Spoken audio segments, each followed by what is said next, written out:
அண்மை செய்தி. அரசியல் நாகரிகத்தோடு பதிவை திரும்பப் பெறுகிறேன் என விசிகவைச் சேர்ந்த எஸ் பாலாஜி தெரிவித்துள்ளார்.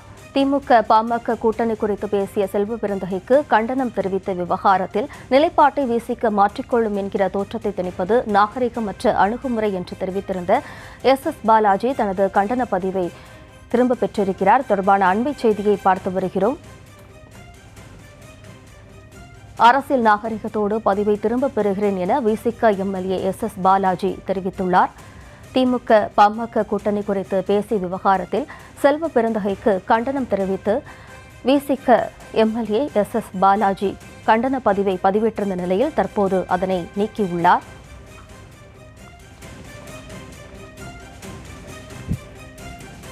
அரசியல் நாகரிகத்தோடு பதிவை திரும்பப் பெறுகிறேன் என விசிக எம்எல்ஏ எஸ் பாலாஜி தெரிவித்துள்ளார். கூடுதல் விவரங்களோடு இணைகிறார் நமது செய்தியாளர் பாரி கார்த்திக். வணக்கம் பாரி கார்த்திக்.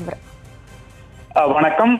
விசிக பாமக இருக்கும் கூட்டணியில் இடம்பெறாது என திருமாவளவன் அறிவித்த நிலையில் ஏற்கனவே நாங்கள் முடிவெடுத்து விட்டோம். திமுகவை பொறுத்தவரைக்கும் யாரை கூட்டணியில் வைப்பது என்பது அவர்களே திமுக தலைமையை முடிவு செய்யட்டும். ஆனால் நாங்கள் பாமக மற்றும் பாஜக இருக்கக்கூடிய இந்த இரண்டு கட்சிகள் இருக்கக்கூடிய கூட்டணியில் இடம்பெற மாட்டோம் என்று திருமாவளவன் அறிவித்த நிலையில் இது தொடர்பாக செல்வ பெருந்தகை பேசும் பொழுது ஒரு விஷயத்தை மேற்கோள் காட்டி பேசியிருக்கிறார். திருமாவளவனும் ராமதாஸ் அவர்களும் இருவரும் பேசினால் இந்த பிரச்சனைக்கு முழுமையாக தீர்வு கிடைக்கும் எனும் உள்ளிட்ட, அதாவது இருவரும் சேர்ந்து நிற்க வேண்டும் என்பதனுடைய ஆர்வத்தை அவர் கூறினார். எனவே இது தொடர்பாக இன்று காலை எஸ் பாலாஜி திருப்பூருடைய விசிக எம்எல்ஏ எஸ் பாலாஜி கடுமையாக கண்டனம் தெரிவித்து செல்வ பெருந்தகைக்கு ஒரு பதவியை போட்டிருந்தார் தனது எக்ஸ் பக்கத்தில். இந்நிலையில் அந்த பதவியை முற்றிலுமாக நீக்கி காங்கிரஸ் கட்சியின் மாநில தலைவர் செல்வ பெருந்தகை அவர்கள் பேட்டி காணொலியில் வந்ததை பார்த்தேன்.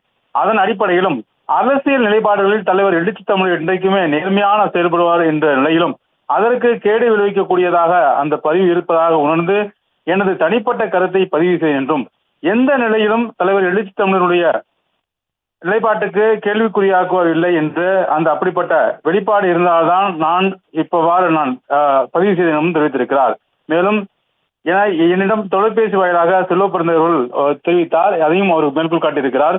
மேலும் பிறருடைய நாம் எதிர்பார்ப்பதை நாம் கடைபிடிக்க வேண்டும் என அந்த மேன்மைக்கு தலைவர் எழுச்சி தமிழர் அவர்கள் பாடம் பயின்ற நான் அரசியல் நாகரிகத்தோடு எனது பதிவை திரும்ப பெறுகிறேன் ஏற்கனவே போட்ட பதிவையும் அவர் நீக்கியிருக்கிறார். இதன் மூலமாக செல்வ பெருந்தகைக்கு காலையில் கண்டனம் தெரிவித்து தற்போது அந்த பதிவை நீக்கிவிட்டதாக எஸ் பாலாஜி தெரிவித்திருக்கிறார். பாஜக பாமக இருக்கும் கூட்டணியில் நாங்கள் இருக்க மாட்டோம் என திருமாவளவன் தெரிவித்த நிலையில் அது தொடர்பாக செல்வ பெருந்தகை பேசியதற்கு, அதாவது இருவரையும் சமாதானப்படுத்தும் முயற்சி என்ற அடிப்படையில் தான் அவர் பேசினார். அதற்கு கண்டனம் தெரிவித்த எஸ் பாலாஜி தனது பதிவை நீக்கியிருக்கிறார்.